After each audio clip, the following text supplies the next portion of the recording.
Hello friends, welcome to के classes. Friends, आज के सेशन में हम लोग भारत के संविधान के महत्वपूर्ण आर्टिकल्स को जानेंगे। पहले पार्ट में हम लोग आर्टिकल 1 से लेकर आर्टिकल 51 तक देखेंगे और इसके बाद के आर्टिकल्स को नेक्स्ट वीडियो में जानेंगे। फ्रेंड्स, भारत के संविधान को 26 जनवरी 1950 को लागू किया गया था, जिसमें मूल रूप से 395 अनुच्छेद, 22 भाग और 8 अनुसूचियाँ थीं। वर्तमान में भारतीय संविधान में लगभग 400 अनुच्छेद हैं और 25 भाग और 12 अनुसूचियां हैं। भाग 1 में संघ और राज्य उसका राज्य क्षेत्र अनुच्छेद 1 से 4 का जिक्र किया गया है, जिसमें अनुच्छेद 1 में जिक्र है कि भारत को एक संघ घोषित करता है जो राज्यों का संघ है और इसके क्षेत्र को परिभाषित किया गया है। आर्टिकल 2 में संसद को नए राज्यों को शामिल करने तथा स्थापित करने की शक्ति देता है। अनुच्छेद 3 संसद को राज्यों के पुनर्गठन, सीमाओं में परिवर्तन या नाम बदलने की शक्ति देता है। आर्टिकल 4 अनुच्छेद 2 और 3 के तहत किए गए किसी भी परिवर्तन को संविधान संशोधन नहीं मानता है। नेक्स्ट, भाग 2 में नागरिकता, इसका अनुच्छेद 511 का जिक्र किया गया है। अनुच्छेद 5 जो है वो संविधान लागू होने से पहले भारत में रहने वाले व्यक्तियों की नागरिकता को परिभाषित करता है। अनुच्छेद 6 भारत के विभाजन के बाद पाकिस्तान से भारत आए लोगों की नागरिकता का प्रावधान के बारे में जिक्र करता है। नेक्स्ट, आर्टिकल 7 जो है विभाजन के बाद पाकिस्तान जाने और वापस लौटने वालों की नागरिकता के बारे में जिक्र है। अनुच्छेद 8 भारत से बाहर रहने वाले भारतीय मूल के लोगों की नागरिकता के बारे में जिक्र है। अनुच्छेद 8। अनुच्छेद 9 यदि कोई व्यक्ति स्वेच्छा से किसी अन्य देश की नागरिकता लेता है तो वह भारतीय नागरिक नहीं रहेगा, ये अनुच्छेद 9 में जिक्र है। अनुच्छेद 10 नागरिकता संबंधी कानूनों के प्रवर्तन की निरंतरता के बारे में जिक्र करता है। अनुच्छेद 11 संसद को नागरिकता से संबंधित कानून बनाने की शक्ति देता है। अनुच्छेद 11। नेक्स्ट, भाग 3 में मौलिक अधिकार का जिक्र है, जो अनुच्छेद 12 से 35 में जिक्र किया गया है।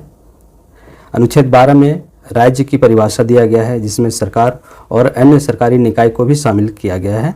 अनुच्छेद 12। अनुच्छेद 13 में कहता है कि कोई भी कानून जो मौलिक अधिकारों का उल्लंघन करता है वह शून्य होगा, यानी वह रद्द हो जाएगा। नेक्स्ट, अनुच्छेद 14 से 18 में समानता का अधिकार का जिक्र किया गया है। अनुच्छेद 14 में कहा गया है कि कानून के समक्ष समानता और समान संरक्षण का अधिकार सभी नागरिकों को दिया गया है। नेक्स्ट, अनुच्छेद 15 में धर्म, जाति, लिंग आदि के आधार पर भेदभाव पर रोक लगाता है। अनुच्छेद 15। अनुच्छेद 16 ये सरकारी नौकरियों में अवसर की समानता के बारे में जिक्र करता है। आर्टिकल 16। आर्टिकल 17 है कि अस्पृश्यता का उन्मूलन के बारे में जिक्र है। अनुच्छेद 18 उपाधियों का उन्मूलन केवल शैक्षणिक और सैन्य उपाधियों को छोड़कर। अनुच्छेद 19 से 22 तक स्वतंत्रता का अधिकार का जिक्र है। अनुच्छेद 19 से 22 तक। अनुच्छेद 19 में 6 मूलभूत स्वतंत्रताएं दी गई है। उसमें से है पहला, वाक एवं अभिव्यक्ति की स्वतंत्रता। बी में है शांतिपूर्वक और निरायुध सम्मेलन का अधिकार। सी संगम या संघ मनाने का अधिकार। डी भारत के किसी भी राज्य क्षेत्र में अबाध संचरण का अधिकार। और ई है भारत के किसी भी राज्य क्षेत्र में निवास करने का अधिकार। और एफ है यानी 6th है कोई भी व्यापार या कारोबार करने का अधिकार। तो इस तरह से हमें 6 मूलभूत स्वतंत्रता का अधिकार दिया गया है। नेक्स्ट, अनुच्छेद 20 जो है वो अपराधों से सुरक्षा, दोहरे दंड या फिर आत्मदोष और पूर्व व्यापी दंड से सुरक्षा देता है।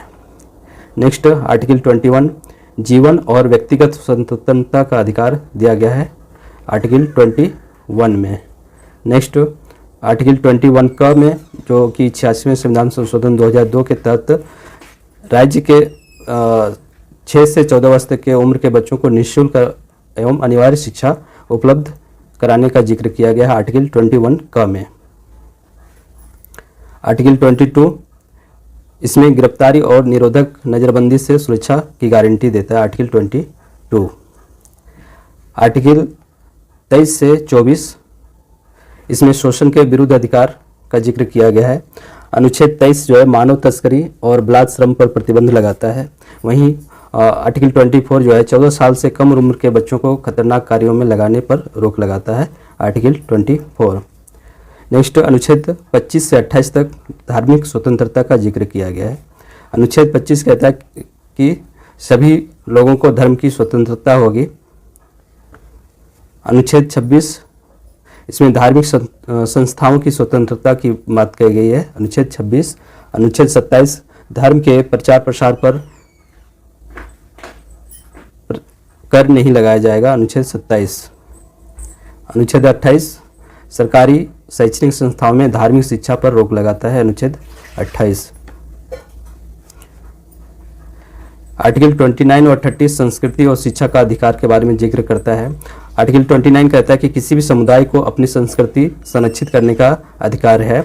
वहीं अनुच्छेद 30 कहता है कि अल्पसंख्यक शिक्षण संस्थानों की स्थापना और प्रबंधन का अधिकार है। अनुच्छेद 32 से 35 संवैधानिक उपचारों का अधिकार देता है। अनुच्छेद 32 से 35 तक संवैधानिक उपचारों का अधिकार।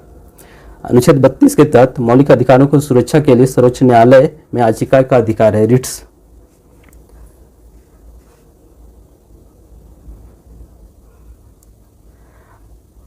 रिट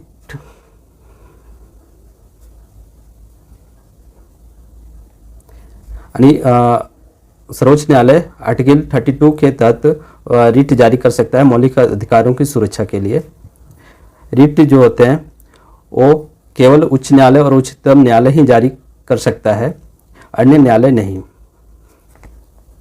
और रिट जो है वो 5 प्रकार के हैं: बंदी, प्रत्यक्षीकरण, परमादेश, प्रतिषेध, उत्प्रेषण और अधिकार परीक्षा। ये 5 प्रकार के रिट होते हैं जो केवल उच्च न्यायालय और उच्चतम न्यायालय ही जारी कर सकता है मौलिक अधिकार हनन होने पे। नेक्स्ट आर्टिकल 33 ये संसद को सशस्त्र बलों के लिए मौलिक अधिकारों की सीमित करने की शक्ति देता है, आर्टिकल 33। आर्टिकल 34 मार्शल लॉ के दौरान मौलिक अधिकारों पर प्रतिबंध लगाने की शक्ति देता है, आर्टिकल 34। आर्टिकल 35 संसद को मौलिक अधिकारों को लागू करने से जुड़े कानून बनाने की शक्ति देता है, आर्टिकल 35। नेक्स्ट भाग 4 में नीति निर्देशक तत्व के बारे में जिक्र किया गया है, अनुच्छेद 36 से 51 तक। अनुच्छेद 36 से 51 तक राज्य के नीति निर्देशक तत्व के बारे में जिक्र है भाग 4 में। अनुच्छेद 36 कहता है कि राज्य की परिभाषा दी गई है, जैसे आर्टिकल 12 में दिया गया था वैसे ही आर्टिकल 36 में राज्य की परिभाषा दिया गया है और नीति निर्देशक तत्वों के संदर्भ में। अनुच्छेद 37 नीति निर्देशक तत्वों को लागू करने के लिए राज्य का दायित्व है। अनुच्छेद 37 कहता है कि नीति निर्देशक तत्वों को लागू करने के लिए राज्य का दायित्व है। अनुच्छेद 38 कहता है कि समाज में समानता और न्याय की स्थापना करना। अनुच्छेद 39 नागरिकों के लिए आजीविका, समान वेतन, शोषण से बचाव के बारे में जिक्र करता है, आर्टिकल 39। आर्टिकल 39A में गरीबों को निःशुल्क कानूनी सहायता के बारे में जिक्र किया गया है, अनुच्छेद 39A में। अनुच्छेद 40 में अनुच्छेद 40 जो है ग्राम पंचायतों को सशक्त बनाने का निर्देश देता है, ग्राम पंचायतों का गठन के बारे में जिक्र करता है, अनुच्छेद 40। अनुच्छेद 41 जो है रोजगार, शिक्षा और सार्वजनिक सहायता का प्रावधान के बारे में जिक्र करता है, अनुच्छेद 41। नेक्स्ट अनुच्छेद 42 काम करने की स्थिति में सुधार और मातृत्व राहत के बारे में जिक्र करता है, आर्टिकल 42। आर्टिकल 43 ये श्रमिकों के लिए जीवन स्तर सुधारने की नीति के बारे में जिक्र करता है, अनुच्छेद 43। नेक्स्ट अनुच्छेद 44 ये समान नागरिक संहिता यूनिफॉर्म सिविल कोड लागू करने का निर्देश देता है, आर्टिकल 44। आर्टिकल 45 में जिक्र है कि 6 साल तक के बच्चों को प्रारंभिक शिक्षा का प्रावधान करना है, यह आर्टिकल 45 में जिक्र है। नेक्स्ट 46 आर्टिकल 46 में कहा गया कि अनुसूचित जाति और जनजाति के हितों की रक्षा करें, आर्टिकल 46। आर्टिकल 47 में पोषण स्तर सुधारना और शराब नशीले पदार्थों पर रोक लगाता है, आर्टिकल 47। नेक्स्ट आर्टिकल 48 में कृषि और पशुपालन को वैज्ञानिक तरीकों से विकसित करने का जिक्र किया गया, 48 अनुच्छेद 48 में। अनुच्छेद 49 ऐतिहासिक स्मारकों और विरासतों की रक्षा के बारे में जिक्र करता है, अनुच्छेद 49।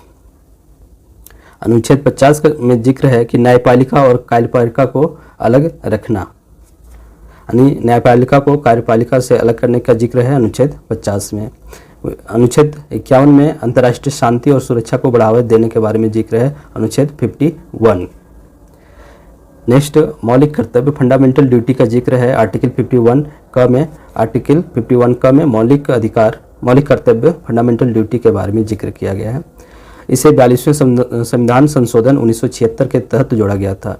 मौलिक कर्तव्य को 42वें संविधान संशोधन 1976 के तहत जोड़ा गया था स्वर्ण सिंह समिति के आधार पे।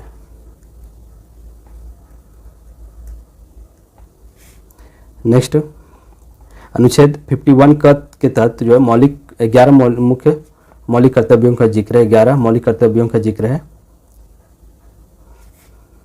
11 मौलिक कर्तव्य इस प्रकार से है। पहला है कि संविधान का पालन करें और उसके आदर्शों, संस्थाओं, राष्ट्रध्वज और राष्ट्रगान का सम्मान करें।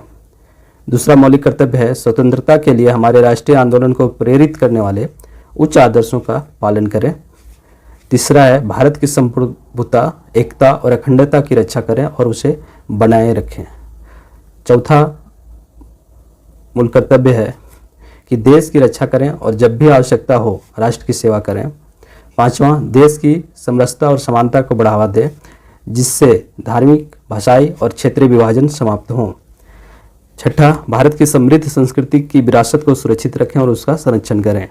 सातवां, पर्यावरण, वन्यजीवों और प्राकृतिक संसाधनों की रक्षा करें और दया भावना रखें। ये सातवां मौलिक कर्तव्य है।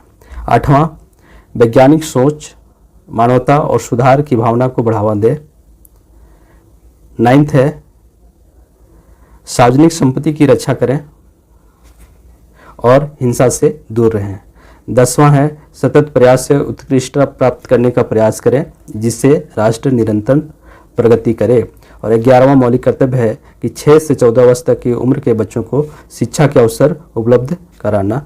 ये 86वां संविधान संशोधन 2002 में जोड़ा गया था। तो इस तरह से फ्रेंड्स हमने 51 क तक जो आर्टिकल्स थे उसके बारे में जाने। Thanks for watching this session. यदि फ्रेंड्स यदि ये वीडियो आपको अच्छा लगे तो आप ज़रूर इसे लाइक करें और शेयर करें।